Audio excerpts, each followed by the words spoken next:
Hello, everybody. It is Miss Gooding, and thank you so much for being here. Today, I'm going to talk about Native American boarding schools, specifically the Carlisle Indian Industrial School.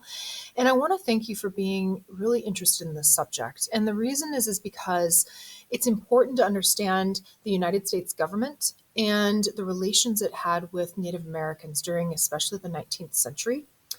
And this is when the Native American boarding schools really come into play. And specifically, I'm going to focus on the Carlisle Indian Industrial School. However, there were quite a few of them.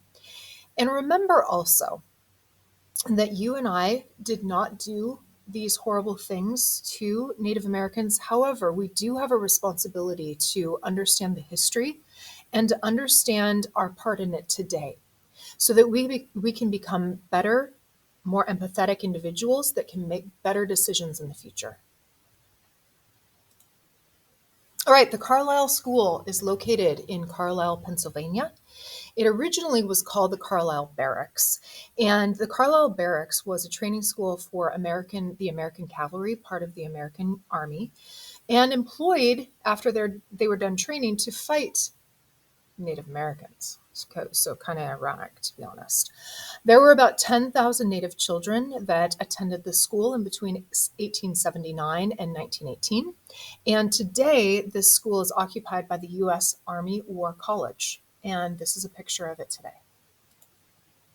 All right, the Carlisle School is one of many off-reservation schools. You can see that these numbers here are where some of the off-reservation schools are, and specifically number 25 here is the Carlisle School.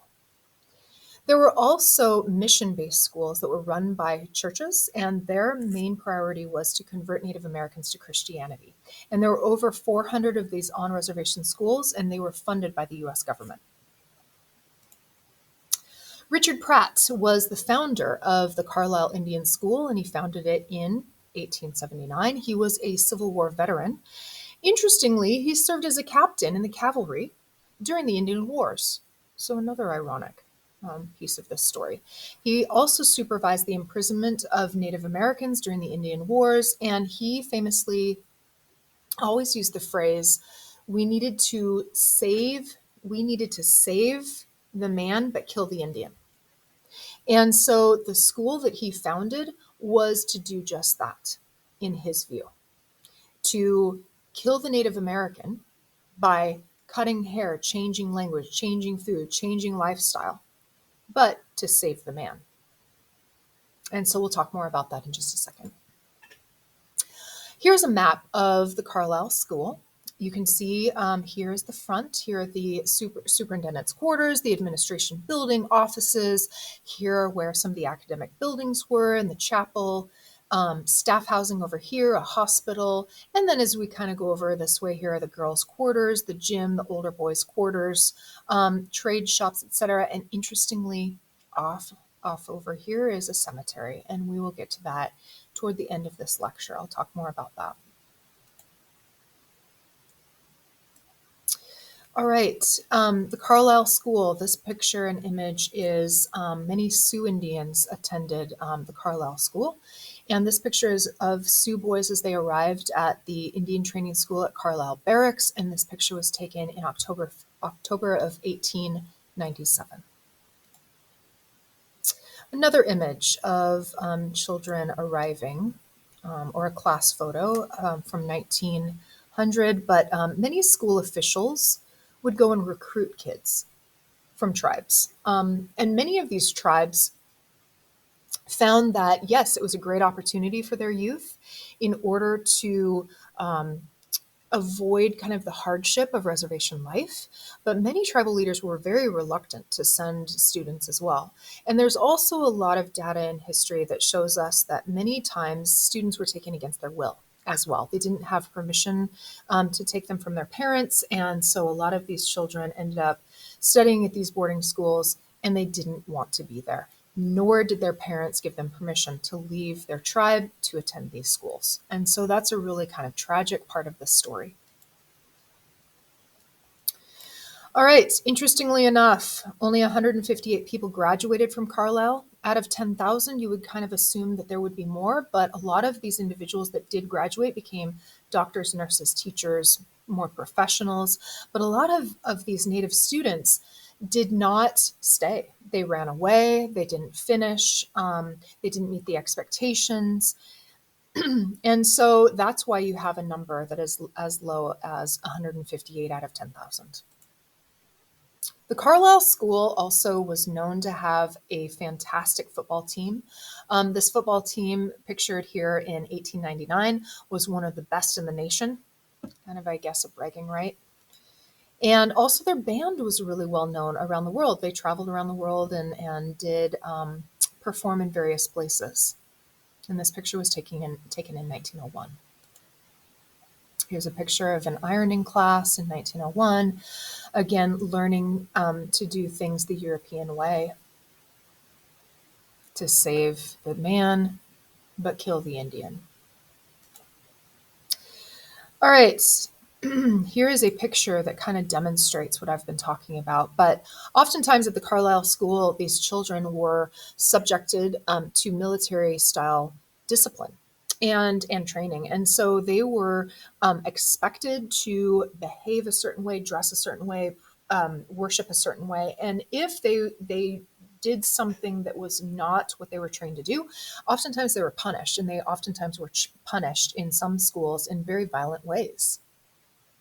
Sometimes kids were burned. Sometimes their tongues were pinched or burned, or for speaking their native language. Sometimes they were not fed.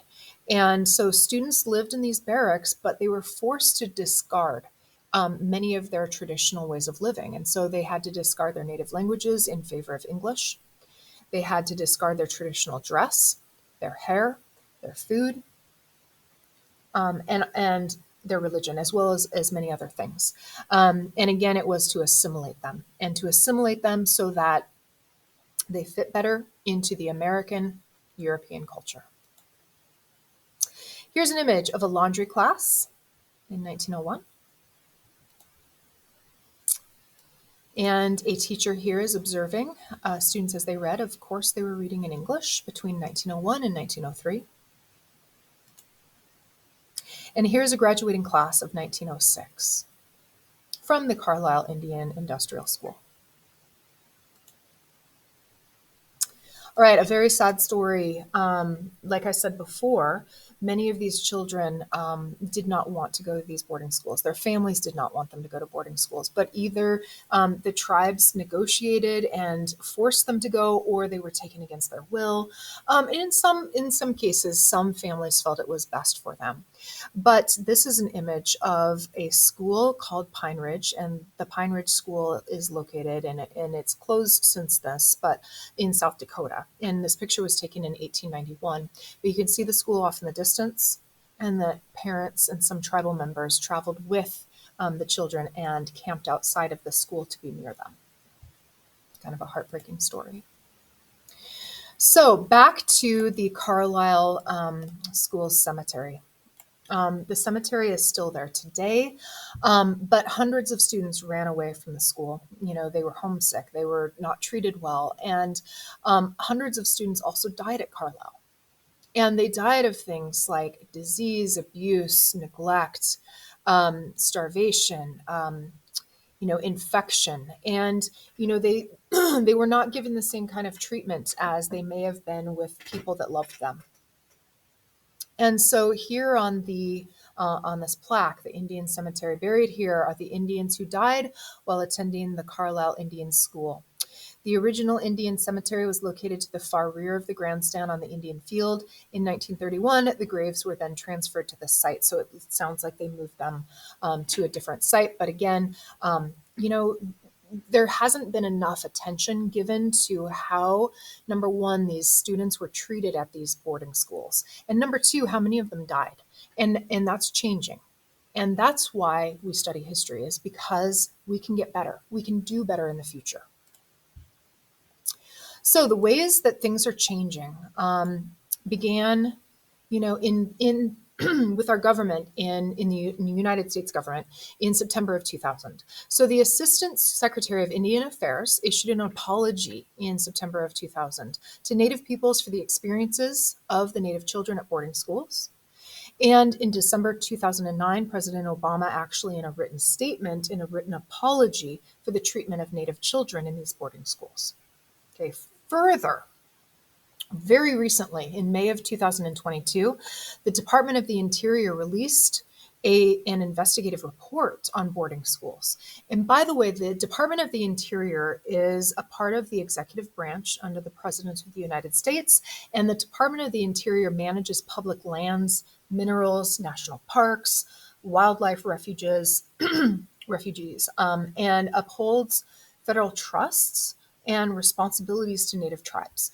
And so they went and they had investigations done on these tribal schools. And they wanted to know more about how kids were treated. They wanted to know more about, and I'm opening it up right now. They wanted to know more about how the students were treated. They wanted to know more about how many died. And this is going to be something that they put effort into, and they put more time and energy resources into learning more. And so if you go to doi.gov, press releases, Department Interior Releases Investigative Report, you can find out a little bit more about their efforts. So we hope to know more about that soon. Anyways, thank you so much for listening, you guys. I hope you learned a ton.